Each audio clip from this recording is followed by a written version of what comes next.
In this video, I will show you how to fix Warhammer 40,000 Darktide crashing on Steam using a few simple steps. Follow along and try each fix one by one.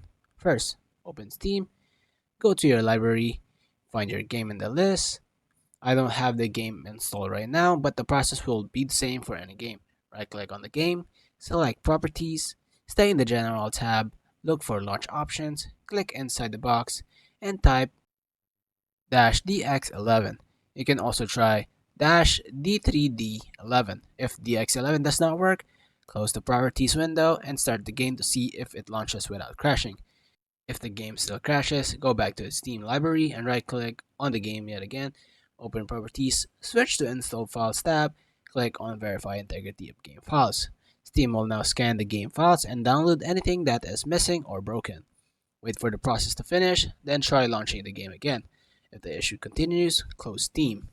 Now, open the NVIDIA app if you have an NVIDIA GPU, or the AMD Adrenalin app if you use an AMD GPU.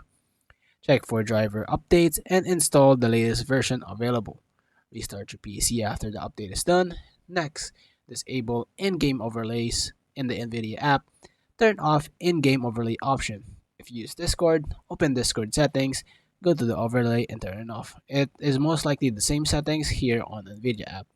Overlays can cause crashes in some games. If none of this works, the last step is to uninstall the game from Steam. Restart your PC, then reinstall the game and try launching it again. This usually fixes any remaining issues caused by corrupted files. If this video helped you fix your game, please don't forget to leave a like. Thank you so much for watching. Have a wonderful day.